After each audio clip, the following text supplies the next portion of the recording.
Hey guys, it's Shaylee, and today I have I have my 5 best tips that I have for panning a palette. Just going to adjust real quick. So for the past couple of years, just a little backstory, I've been panning eyeshadows, inspired by Amber, Amber F.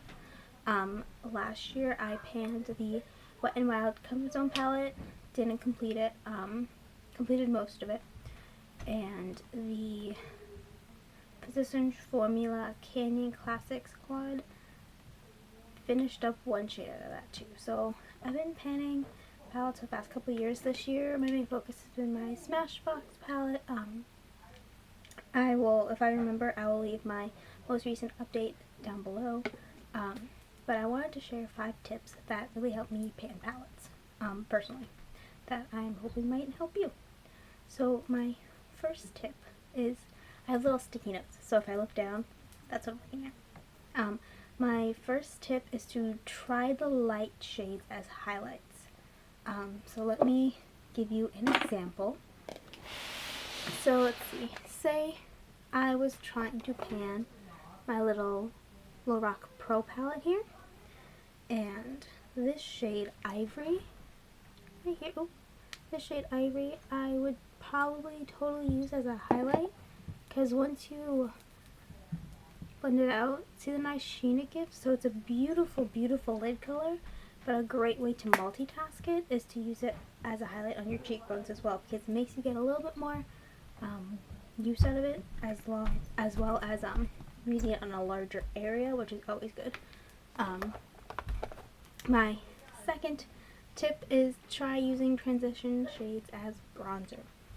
So I should have had palettes picked out, but I have them next to me, so I'll just reach. So like, say out of my Vice palette, I actually used 2 shades as bronzers in my Hit 13 by the 31st, which was a Hit Pan, an eyeshadows project pan type thing that I did. But I used these 2 shades, Undone and Downfall, these 2. I would mix them together. Sometimes I'd use the cooler one more as a contour, but I could definitely use this one as a bronzer, which truthfully is one of my favorite ways, weirdly enough, to use an eyeshadow, just because, especially if it's a really nice eyeshadow formula, it just blends beautifully. And that is how I used up the transition shade mostly in by the end of it on my Smashbox palette. So that's my second tip, is using transition shades, whatever that might be for your skin tone, as a bronzer. And if it doesn't work, that's okay.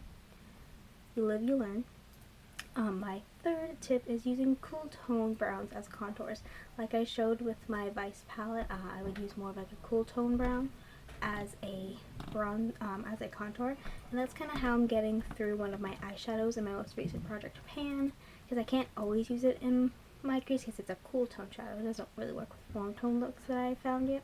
So I've been using it a little by little as a contour. I have it on today, really, really slightly, just because if it's too gray, it'll look gray on your face, obviously.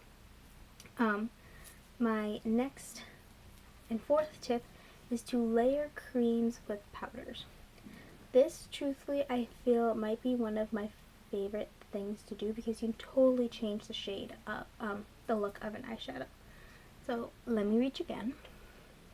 So what I've been super excited for is, in my Smashbox Full Exposure palette, I have a gray shade, and not always do I want to have gray eyeshadow, right?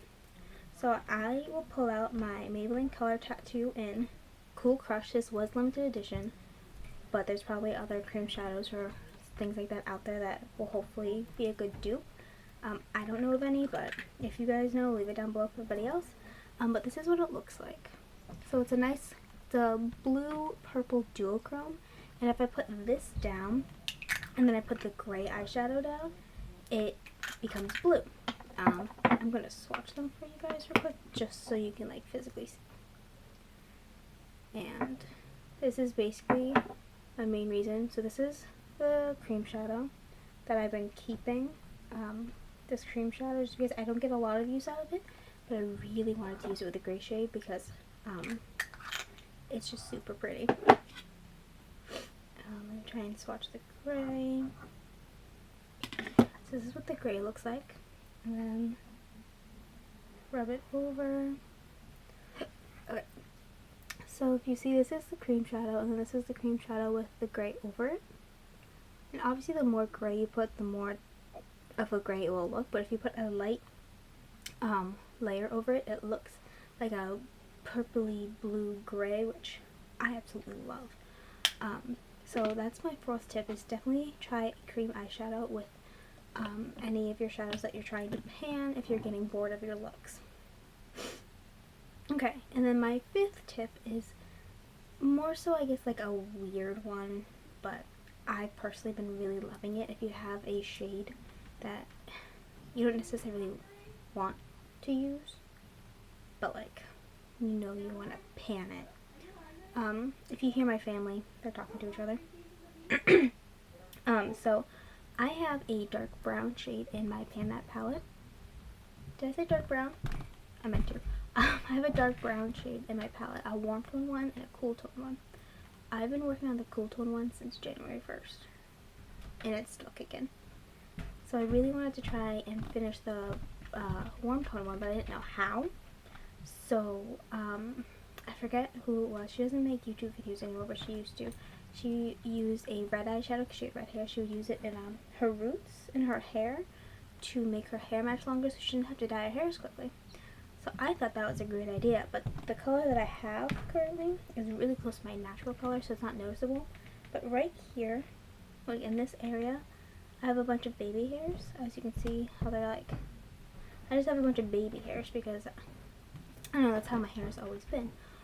So I've been using that dark brown shade just in my little sparse, little sparse areas, like right here, where I have all my baby hairs. I just put a little of the brown eyeshadow. It blends it in, and it makes my hair look oddly fuller, which I never thought I had a problem with. But now that I like fill it in a little bit with eyeshadow, I love like my hairline more, I guess. But yeah, so if you have a shade that might match your hair color, try it. See what happens. You never know. You might love it. You might hate it. But no matter what, it will wash out. So yeah, those are my 5 tips to panning a palette that I personally stick to. If you have any more tips that I didn't share, leave them down below. And I'll see you guys in the next video. Bye.